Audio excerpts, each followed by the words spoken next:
الحمد لله وكفى والصلاة والسلام على عباده الذين اصطفى خصوصا على أفضلهم وخاتم النبيين محمد الأمين وعلى آله وصحبه أجمعين وبعد.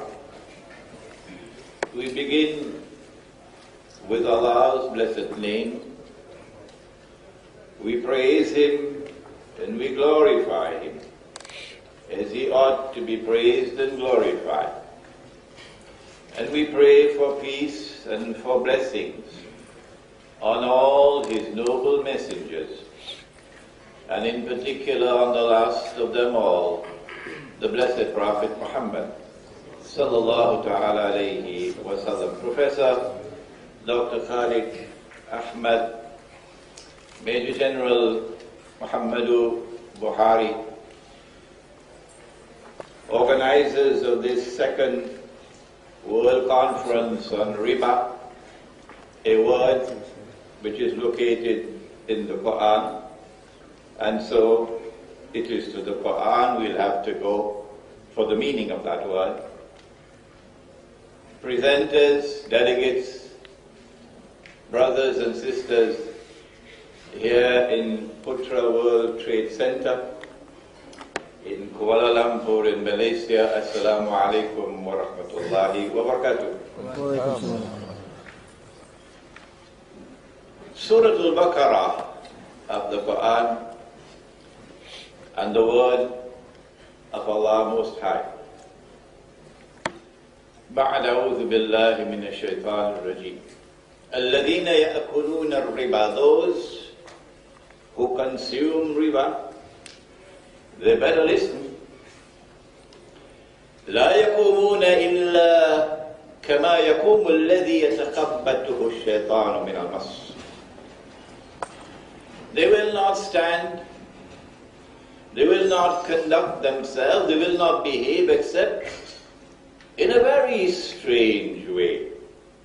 On Judgment Day, and here also in this world.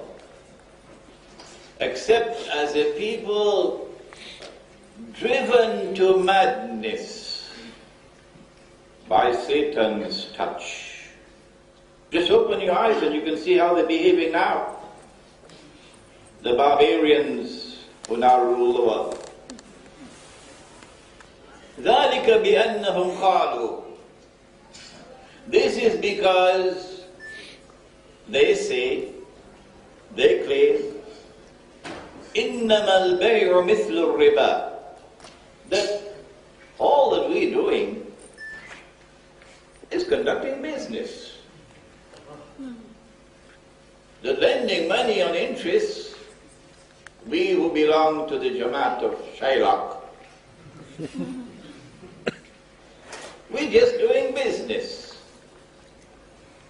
No, says Allah to Sheikh and to all his followers in the world today.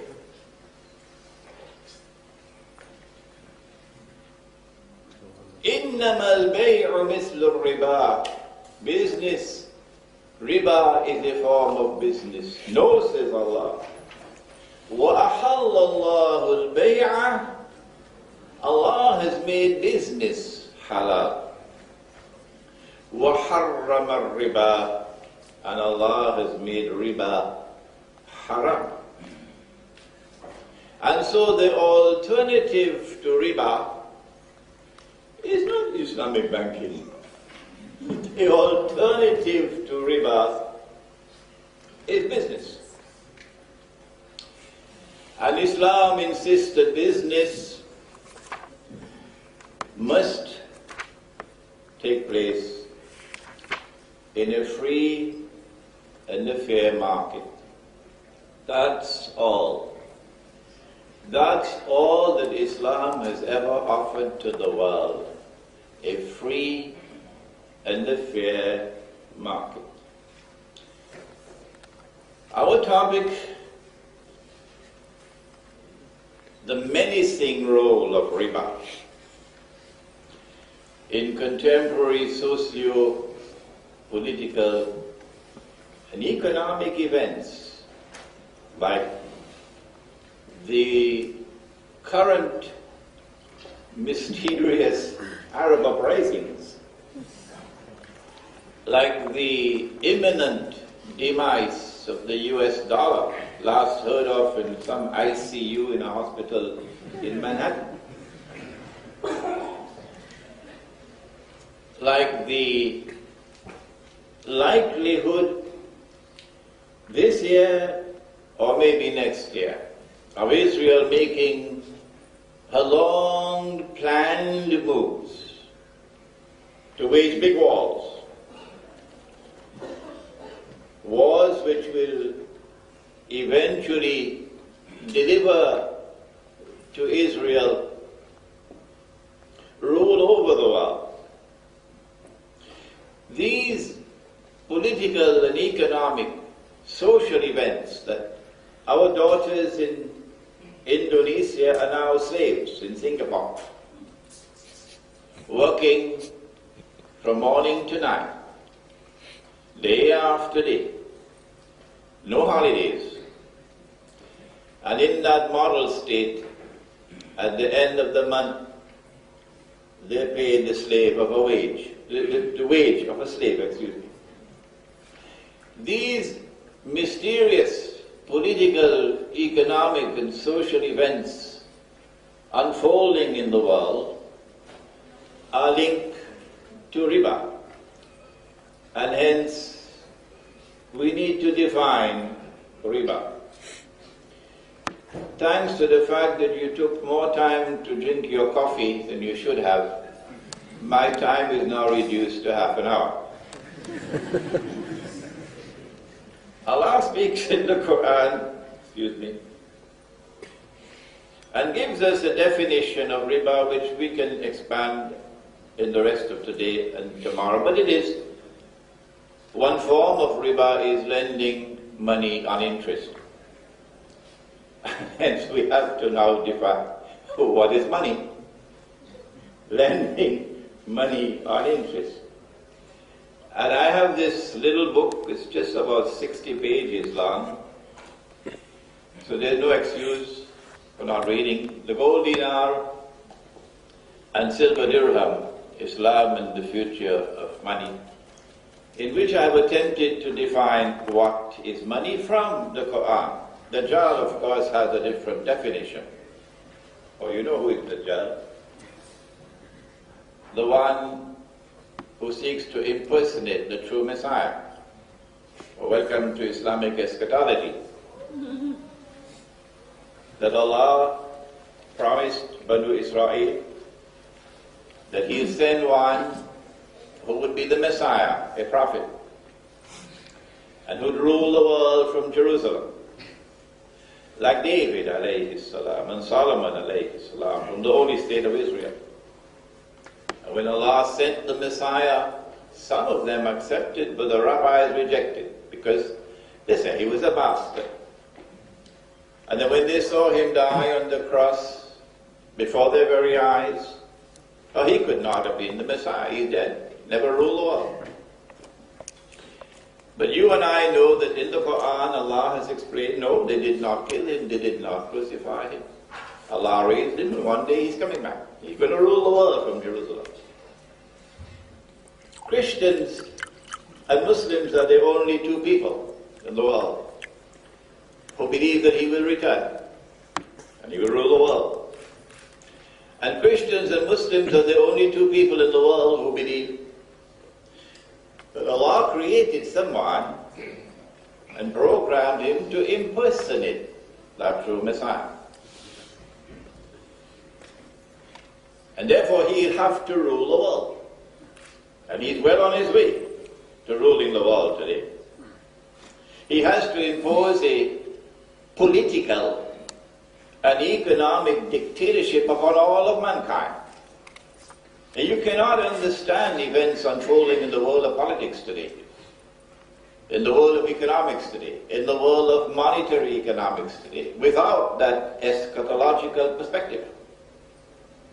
For tomorrow, which lies probably 25, 30 years from today, when a man will stand up in Jerusalem, Prophet Muhammad, Allah's blessings be upon him, described that man to us 1400 years ago. Al-Masih al-Dajjal, the Antichrist, the false Messiah. And he will proclaim from Jerusalem, I am the Messiah, which is why Israel has to replace the United States of America as the next ruling state in the world. The Quran has explained to us the riba which he is going to use as the most dangerous of all weapons in his stock to establish that political and economic dictatorship upon mankind. And the Quran defines riba for us and defines what is money for us. Why is it prohibited to lend money on interest? We have a lot of time today and tomorrow to expand on that subject. But when he says Allah has made business halal and riba haram, he's saying to us that a riba transaction is not a business transaction. Because a business transaction involves the assumption of risk. You can make a profit or you can suffer loss. But the money lender wants to immunize himself from loss. And so come rain or come sunshine, I'll get my pound of flesh. And they've gotten a lot of the flesh of Africa already. They've gotten a lot of the flesh of Bangladesh and Pakistan and Egypt and Indonesia already. And the more flesh they eat, the closer are we to that slavery with which history is now ending. No, this is not business. This is not a fair market where a money lender is allowed to lend money on interest. And so money would grow over time, no sweat. But there's another form of riba. Before we turn to that, thank you, John Perkins, thank you for Confessions of an Economic Hitman. We suspected it, we talked about it, but before John Perkins wrote that book, they wouldn't believe us. The money lender sometimes lends you money not because he wants to become rich at your expense, but that Major General Buhari very well understood. He lends you money because he wants to enslave you. And that's what they did. But that's not the only form of riba. There's another form as well. Let me first present to you the elegant explanation. A transaction based on deception, which yields a profit or a gain or an advantage to which one is not justly entitled. That's the elegant way of explaining what the Americans beautifully describe as a rip-off. A rip-off. And the biggest rip-off in human history is the rip-off of modern paper and electronic currency, money. You take a piece of paper, and Imran Hosein has studied international monetary economics at 2 universities, so he does have a little bit of knowledge of the subject. You take a piece of paper, you print a picture on it, and you put a number on it, and then you assign to that piece of paper an entirely fictitious value.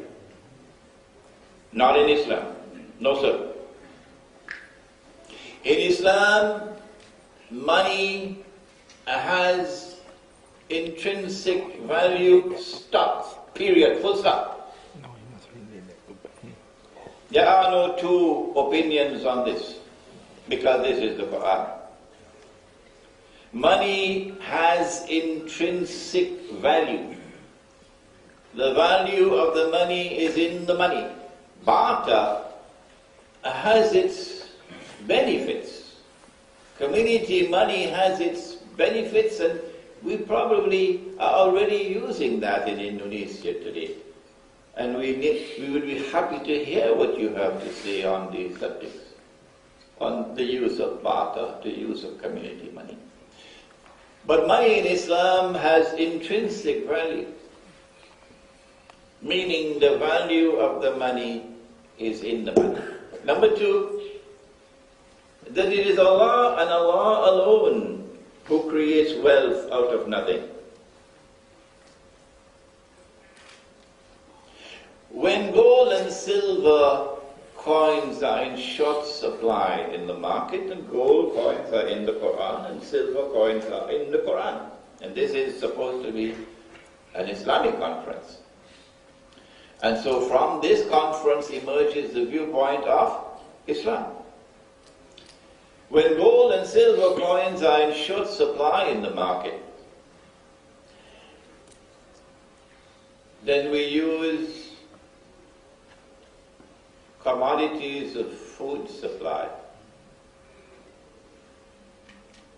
which are in an abundant supply in the market, which have a shelf life, and with value created by Allah and not by the Bank of England. And so the Prophet said, Allah's blessing be upon him, and you've heard it so many times. He said, gold for gold, silver for silver, wheat for wheat, barley for barley, dates for dates, salt for salt. 6 things, 2 of them precious metals, and the other 4 are commodities of food supply. And so it is not by accident that Allah gave to the island of Java so much rice. He didn't give you all that rice just to eat it. No. If you have a short supply of gold and silver coins in Java, and you want to bring back money, which is in the Quran and Sunnah, you'd use rice as money. You'd monetize your rice. You won't sell your rice for this bogus, fraudulent, and utterly haram paper money and electronic money.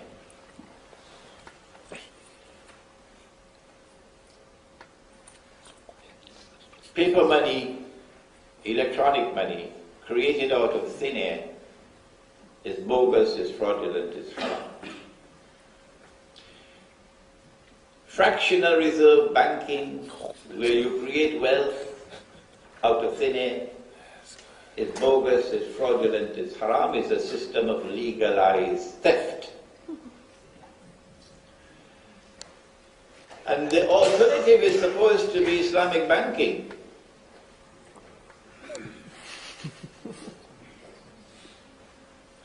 Credit transactions are permissible in Islam. I'll just touch on the subjects because we have the whole of today and tomorrow. Credit transactions are permissible in Islam. The Prophet himself bought on credit. But there is no evidence. And it's a little late now to manufacture evidence. The credit price can be higher than cash price. No. If credit price is higher than cash price, the difference between the two would be because of time. Money can increase over time. That's riba. When Islamic banks offer us something that they call murabaha, but it's not murabaha.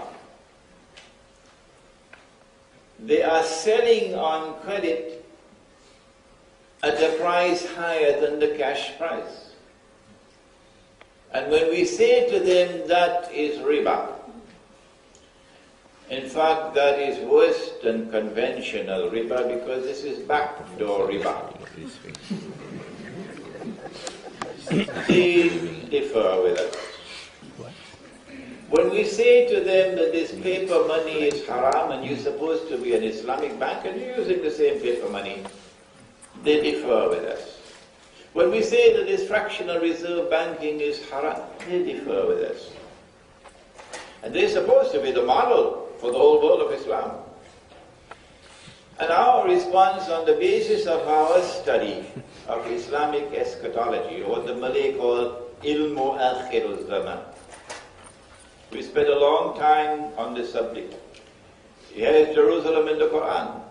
It qualifies as a textbook in Islamic eschatology. Here is an Islamic view of Gog and Magog in the modern world, at the heart of Islamic eschatology. Our study of the subject of Islamic eschatology has led us to the conclusion that we now live in a world by divine wisdom and divine planning, in which mankind is offered only two alternatives. Either you are faithful to the God of Abraham, who created you from a drop of sperm, and in whose hands is your life, and you follow this last prophet, who takes with him all that the other prophets brought. And he represents, therefore, the entire chain of prophets from Abraham come down. Or you will be worshipping Dajjal, the Antichrist. And there's a hadith of the Prophet ﷺ in which he spoke about Judgment Day, and 999 out of every 1,000 in the hellfire. And so it's not the function of the government of Malaysia or the government of Egypt to define what is Islam, or the newspapers or the television stations. It is for the Quran and for Muhammad ﷺ to tell us what is Islam. And so our response is, mankind must be offered the choice, the freedom to choose. You want to go that way? You want to believe that paper money is fine? It's okay, it's very convenient, put it in your wallet. And that the electronic money which is now taking over is also permissible. You want to accept that fractional reserve banking is halal. You want to accept that this murabaha transaction of Islamic banking is halal. That's your choice. And no one should stop you. No. People must have the freedom to choose. And this is our viewpoint from Islamic scholarship. And we should have the freedom to express ourselves. We say it is because of this that Egypt and Tunisia were taken down to destitution and poverty. And it's a consequence of that riba, which was now exploited, that you have the Arab Spring. And we say that while it is commendable to stand up against oppression, that there is a hidden agenda at work. It's very convenient for Israel tomorrow, when she has to launch her wars which are pre-planned, to be able to point a finger at Islam and say Islam is re-emerging as a menace to the world. But if you come after us with boxing gloves, to silence us and to demonize us when we say that this paper money is haram, that this murabaha, so-called murabaha transaction is bogus, is fraudulent, is haram. That this fractional reserve banking is haram. That this is the cause of our daughters in Indonesia being slaves now. And society collapsing. If you want to silence us, then our response is, we'll show patience with you for as long as we can. And when we can no longer show patience, we'll say, come, come. And you raise your hands, and let us raise our hands and pray to the God of Abraham to curse with an eternal curse and to punish with eternal punishment whosoever is false on this issue. We hope that we never have to issue that challenge. We hope that they'll never be so foolish as to attempt to silence us. Brothers and sisters, my time is up, but we have the whole of today and we have the whole of tomorrow. Thank you. Assalamu alaikum.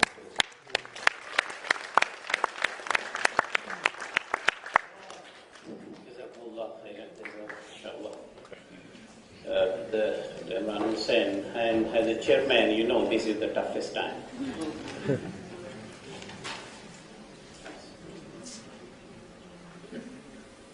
So I think please control your emotions and go to the point. I may accept a couple of questions if you have to raise, or if you want to talk to him privately, by all means, if he welcomes your comments, and I think knowing him, he will be always there to answer your concerns if genuine. So first of all, I'd like to have 3 hands up. 2 I already seen, 1 sisters and 1 brother from Indonesia and 1 from Egypt. So 3 hands are up, but none Malaysians. So let us reserve the Malaysian hands afterwards, and as usual we know Malaysians always wait and see, and eventually on the last put their hands up. So can I allow these 3 questions first, and after that, if time permits, we might go second round. Please feel free. Who, sisters first? Okay, please. Just go direct to the point. I'm a bit worried, you know, those my friends who know me, I'm a little difficult chairman. So please go straight to the point. Go to the microphone. Please use the microphone there. Maybe someone help to rotate those microphone cordless. Anyone have? No. Thank you very much. Assalamu alaikum. My question is that Allah subhanahu wa ta'ala has said that He's going to wage war against those who are engaging in riba. So the current period of the war situation in the world, can that be related to that? And at what stage are we in the Dajjalic phase? In the, like for example, Gog and Magog, because we have got droughts, we have got earthquakes, etc., etc. I'm from Maldives. Thank you, sister. Alhamdulillah, the Maldives, the most endangered world. Anytime the water level goes up and the country disappears from this. So please, thank you. And maybe brother from Indonesia, you can also put your question. Sister from Maldives, mashallah. Thank you. Bismillahirrahmanirrahim. My name is Henry Tanjung from Ibn Khaldun University, Bogor, Indonesia. It's a very interesting statement that to lend money is to enslave you. Lending money is to enslave you. The big question then arises, how we can stop this process? Because nowadays, all people, they are attaching to the bank system, borrowing money. For example, you are buying cars, you are buying houses. What to do then? Thank you. Very good. I think, brother, next to you, I think maybe you can go left side. Thank you. As per your convenience, yes, please.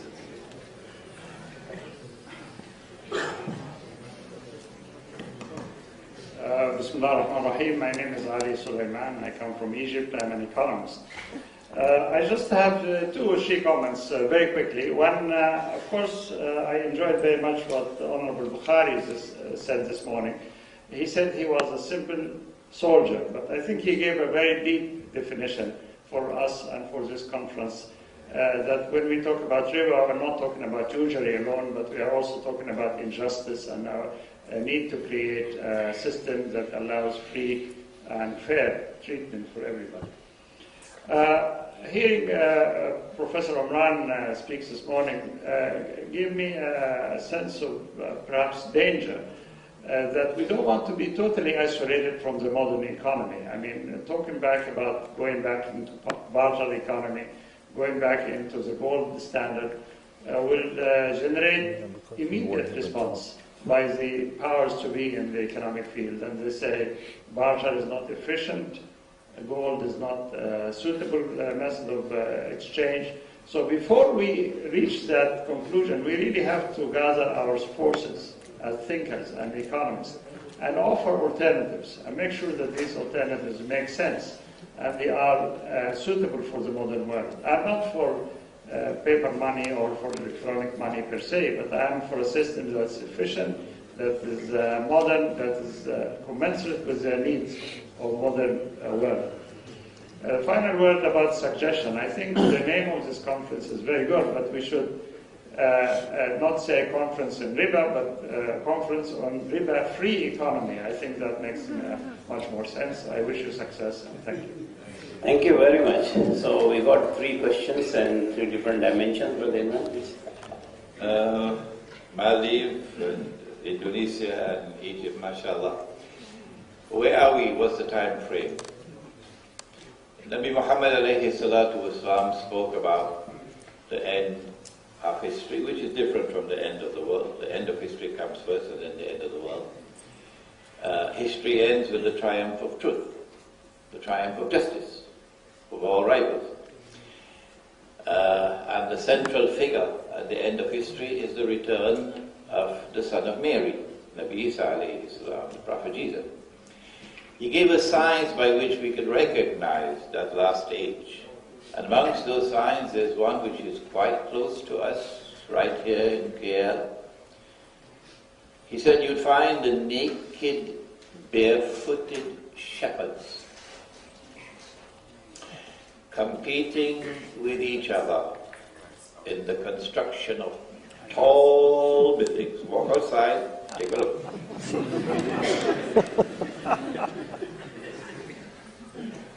When you see the tall buildings, when you see Manhattan skyscrapers being replicated all over the world, ask yourself, how could that Arab in the desert of Arabia, who never traveled the world, how could he know that the time will come, which today has come? He could not have been other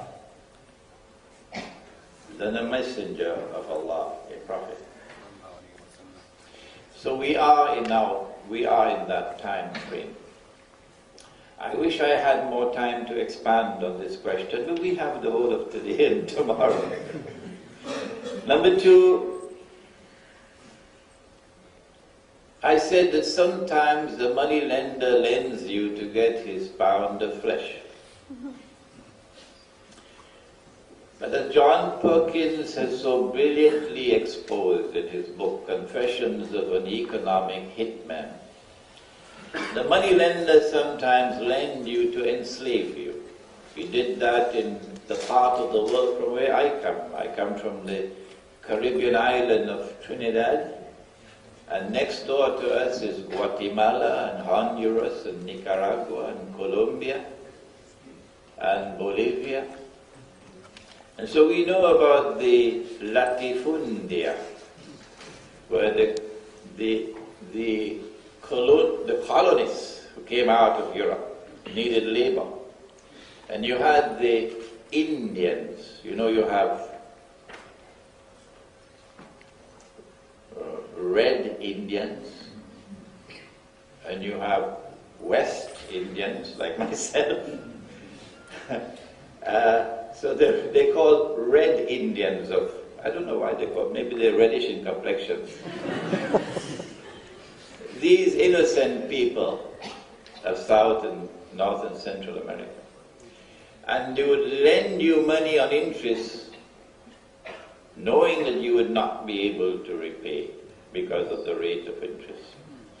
And they will then get your labor in lieu of the interest. And when you die, your son will take over. And so they lent you money on interest to enslave you. That's what they did to Africa. And that's what they did to so many other parts of the world. This is why Allah prohibited riba. This is why the Prophet cursed all four, and said they're all equally guilty. The one who gives, the one who takes, the one who records, and the two witnesses. And this is why he said that riba is comprised of 70 different parts, a hadith of Ibn Majah. And the smallest part of riba is equivalent to a man marrying his own mother. What more do you want? Is it possible for him to speak language which is harsher than this? Not possible. What do you do when a banking system emerges around the world and a fraudulent monetary system emerges all around the world? If you want to live within the world and be a part of the world, then go ahead. But you cannot be faithful to Allah and follow the Prophet ﷺ, and yet live comfortably in that world out there. No. This is my answer. You don't have to agree with me. Number 3,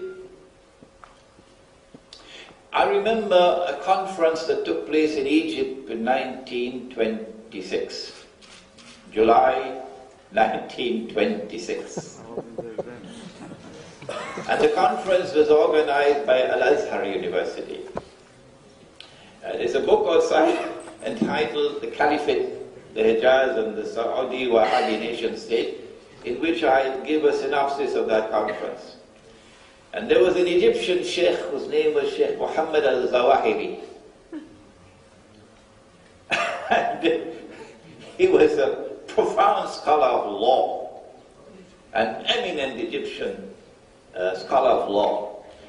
And the debate was taking place in that conference because the Khilafah had been abolished. What should we do? We need to live in the world, said the Tunisian Sheikh. And Zawahiri was sticking to his guns and said, no, I have to be faithful to Allah and to His Messenger. And if Allah and His Messenger have given me guidance which cannot fit into the world today, then I say goodbye to the world and I go and stay with the truth. This is precisely the situation today, where in order to be able to recover the truth, my position is that you have to go to the remote countryside and build micro markets. And in these micro markets you prevent money lending on interest. And in these micro markets you prevent the use of this bogus and fraudulent and haram paper and electronic money. And in these micro markets you bring back the money which is in the Quran and in the Sunnah. And since they are small markets in the countryside, you are more likely, given what Allah has said in Surah Al-Kahf of the Quran, إِذِ اعْتَزَلْتُمُوهُمْ وَمَا يَعْبُدُونَ إِلَّا اللَّهَ فَأْوُوا إِلَى الْكَهْفِ يَنْشُرْ لَكُمْ رَبُّكُمْ بِرَحْمَتِهِ. I need not translate it. That Allah will intervene to shower you with His mercy if you choose to remain faithful to Him. If you take the countryside, then didn't you study Fidel Castro? Didn't you study Mao Zedong? If you take the countryside, tomorrow the countryside will come and take the city. That's what's happening in Turkey today. Badi'u Zaman Said Nursi recognized, after the abolition of the caliphate, He recognized that he was dealing with Gog and Magog. And Badi'uz-Zaman Sayyid Nursi gave the advice to the Turkish people to withdraw to the countryside. He said, build 10,000 Muslim villages, and Islam will be preserved in the villages. Today, the cities of Turkey are eating pork and drinking wine, which is haram in Islam, maybe halal in China, but not in Islam. Eating pork and drinking wine. But Islam was preserved in the Turkish countryside, and now the countryside is coming back to liberate Constantinople. I think better we give more time to Brother Imran because it's not easy to get him. Yes, brother. One more. Any more? So, can you please go to the mic?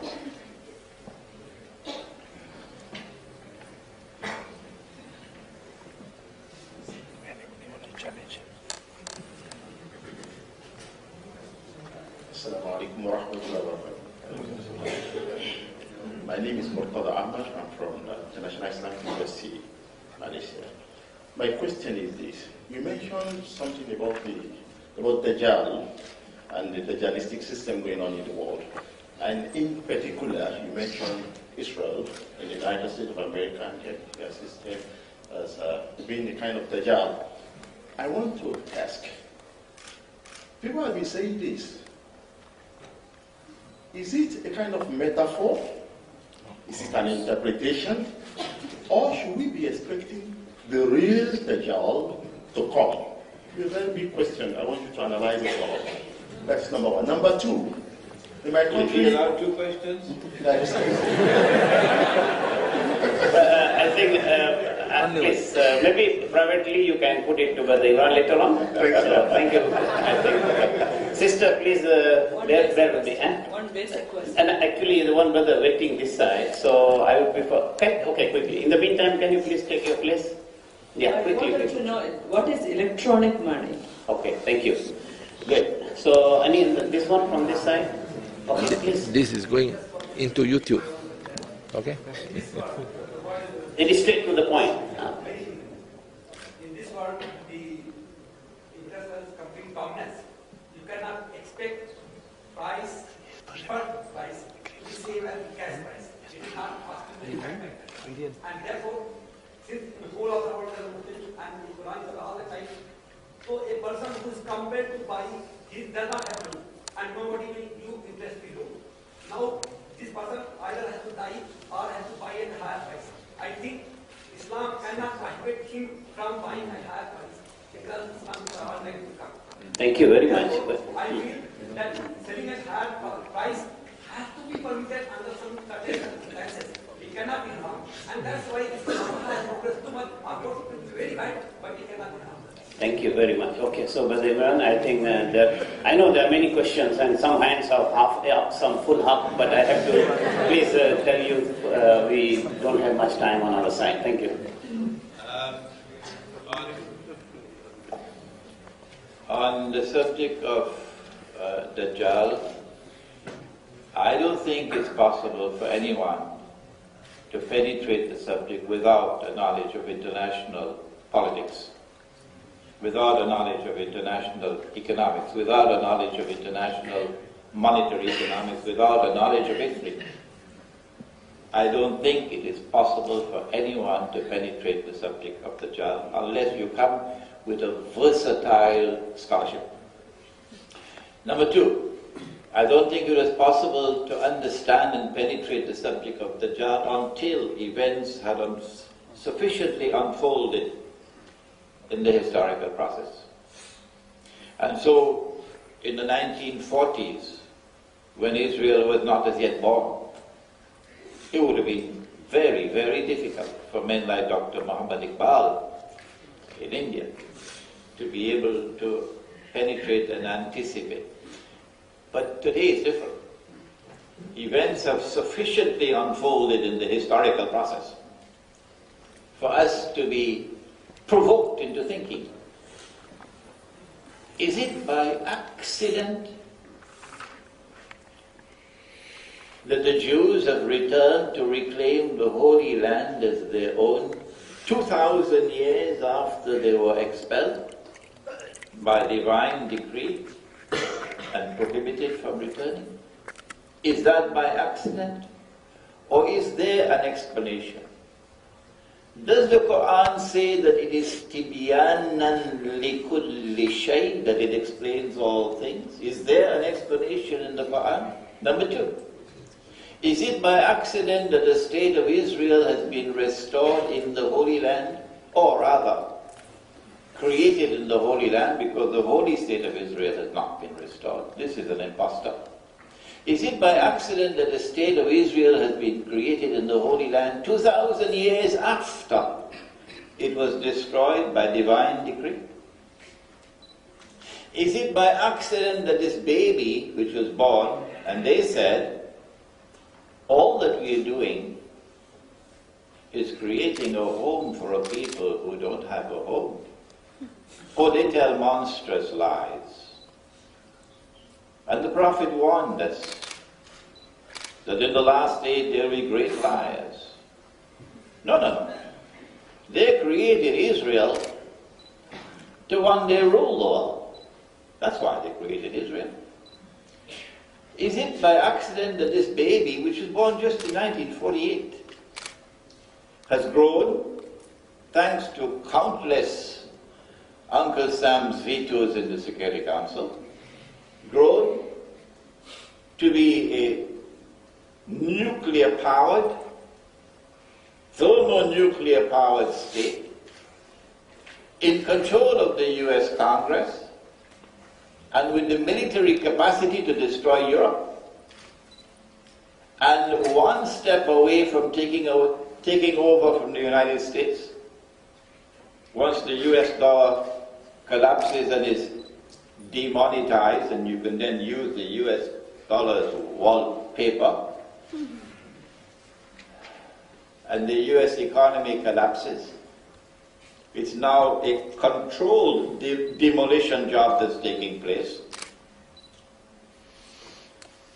And Israel takes over from the United States as the next ruling state. You don't believe me? Wait and see. This is Islamic eschatology. Are these things happening by accident?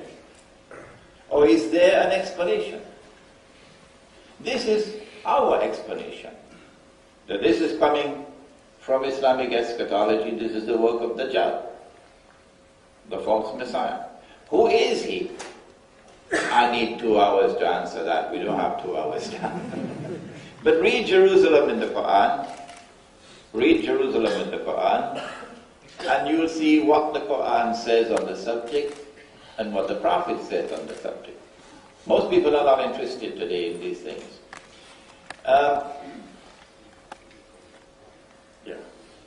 Electronic money is cheaper than paper currency. With paper currency, you've got to have a printing press, you've got to have paper, you need ink. And then you need the trucks to transport, and you need Wells Fargo to protect the trucks and so on. And you create wealth out of nothing. But with electronic money, you just type it in and you type it out.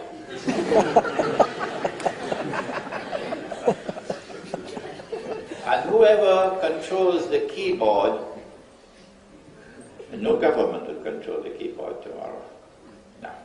No central bank. Is the banking system controlled by the Euro-Jewish and Euro-Christian Zionist alliance? I'm using my words with great care.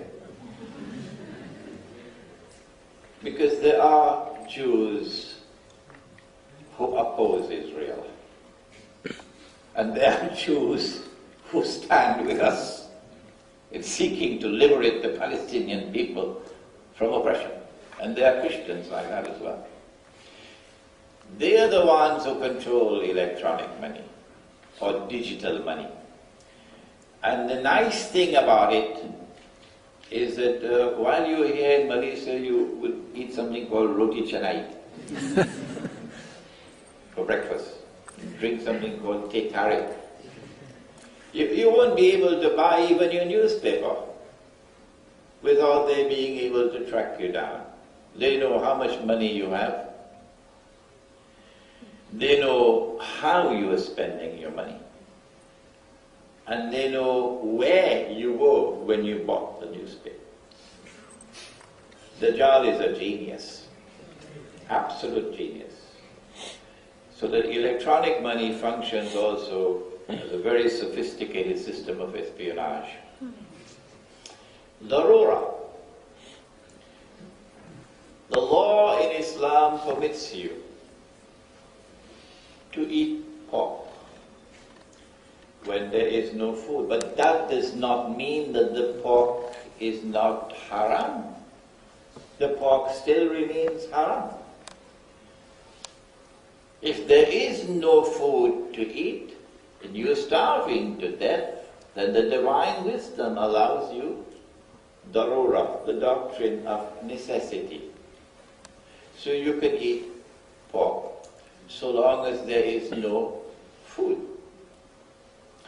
In the United States, while I lived there, they apply the doctrine of darura to buy a house.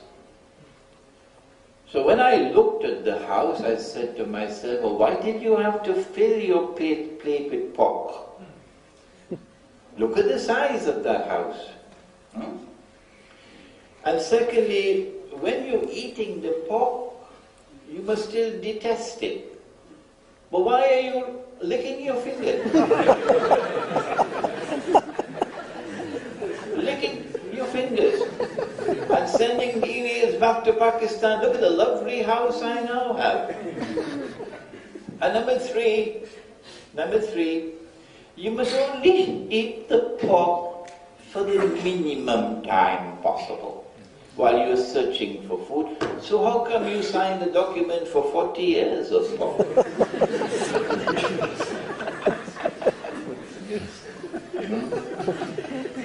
This is the misapplication of the doctrine of Darura. Okay, Jazakumullah. Thank you very much. I think we are running out of the time.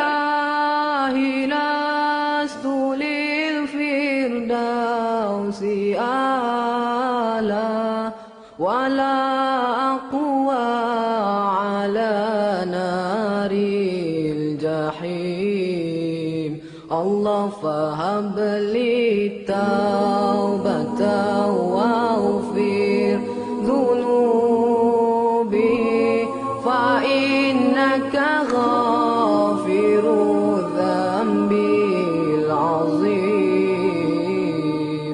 إلهي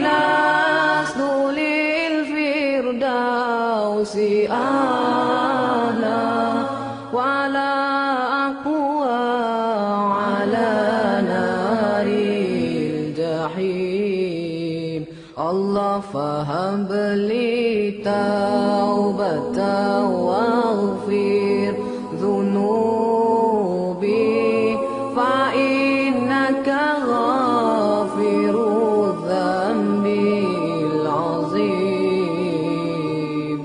Tuhanku, aku tidak layak untuk syurgamu, tetapi aku tidak pula sanggup menanggung siksa nerakamu. Dari itu kurniakanlah ampunan kepadaku, ampunkanlah dosaku. Sesungguhnya Engkaulah pengampun dosa-dosa besar.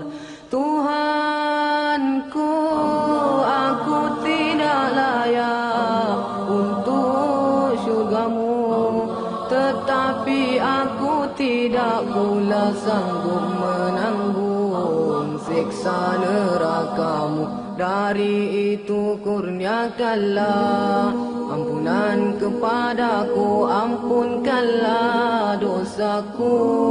Sesungguhnya Engkaulah pengampun dosa-dosa besar. Ilahi lastu lil firdausi a'la wala aqwa